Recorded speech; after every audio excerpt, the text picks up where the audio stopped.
Desde la Cámara Colomboamericana nos acompaña a esta hora María Claudia Lacutir, ella es la presidenta de AmCham. María Claudia, gracias por estar con nosotros. Muchas gracias por la invitación. Un placer siempre estar con ustedes. Bueno, le extiendo la pregunta. ¿Cuál cree usted que debería ser el incremento del salario mínimo? Antes de responder cuál debería ser, yo creo que es importante tener en cuenta que el contexto en el que estamos hoy en día, en una desaceleración económica, versus lo que se había planteado en el 2022, donde teníamos un crecimiento, pues son contextos que hay que tener en cuenta para ese salario mínimo. ¿Por qué? Porque al final, en el momento de que se establezca un aumento que vaya desproporcionado, que vaya por encima de las capacidades del sector empresarial, pues efectivamente eso va a generar una contracción aún mayor en el proceso de generación de empleo y por ende va a reducir las posibilidades de tener un consumo que genere crecimiento. En ese sentido, el aumento excesivo de la remuneración de los trabajadores, que debe de ser justa, sin lugar a duda, será un factor adicional de presión para las empresas que ya enfrentan altos costos derivados de altas tasas de interés, inflación y reducción del consumo. Por eso, el llamado que hemos hecho desde la Cámara Colomboamericana es a la moderación. Por supuesto, hay que tener en cuenta los mecanismos y las herramientas necesarias para que se tenga un salario mínimo adecuado, pero que al mismo tiempo permita la viabilidad del sector empresarial y se siga construyendo país. En ese sentido, lo mencionabas anteriormente, hay que tener en cuenta la inflación, hay que tener en cuenta la productividad y hay que tener en cuenta el contexto económico. Por eso, parte del ejercicio es no aventurarse con números, es esperar a tener la información completa para poder determinarlo. Eso sí, que sea con moderación.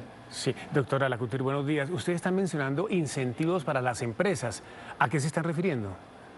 No, incentivos no, sino herramientas que le permitan ser viables. Hoy estamos viendo que una empresa pues necesita para su proceso productivo y poder generar esa generación de empleo, pues tiene que estar con un proceso que genere unos beneficios tanto para las empresas como para los empleados. Y en ese sentido, pues parte del ejercicio es, si nosotros cargamos y tenemos pues una reforma tributaria que está cargando de una forma importante para el 2024, que no hay que perder de cuenta esa injerencia que va a hacer también en el sector privado toda la reforma tributaria que entra el 2024, pues efectivamente lo que vamos a ver es un proceso que va a limitar esa viabilidad del sector empresarial.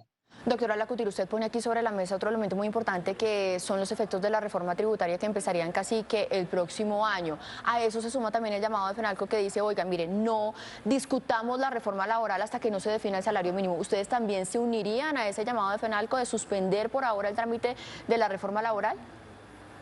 Indiscutiblemente la reforma laboral está generando mucha incertidumbre y está generando presiones. Y en ese sentido sí es importante que se pueda por lo menos establecer un proceso de salario mínimo adecuado, acorde con el contexto nacional y que al mismo tiempo se lleve, y aprovecho de paso, a una reforma que actualice el Código Sustantivo de Trabajo, que permita generar nuevas herramientas para los empleados, que permita darle la flexibilidad, que permita adecuarse a las nuevas industrias, que permita crecer esa microempresa que hoy en día es realmente quienes están impulsando el desarrollo económico del país. El 99% del sector del desarrollo económico está conformado por micro, mediana empresa. Y ahí es donde tenemos que hacer una injerencia importante para generar más empleo formal. Reducir la informalidad es uno de los retos mayores y definitivamente con un salario mínimo que supere las posibilidades de las empresas, pues esa informalidad no va a ser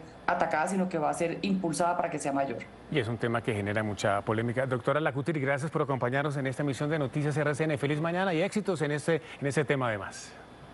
Muchas gracias. Hay un punto importante que no quisiera dejar de presentarles, si me lo permiten. El gobierno ha mencionado que el índice del precio al consumidor es del 9,2%. Se estima que puede llegar a 9,6%. Si la cifra del número de productividad, la cual está cada vez menos, ha sido disminuida esa productividad, no sería congruente, de acuerdo a estos números, que se pueda pasar de los 2 dígitos. Ya que me hacían la pregunta sobre cuál debería de ser, definitivamente tiene que ser muy coherente con el contexto nacional y pues los números lo están mostrando.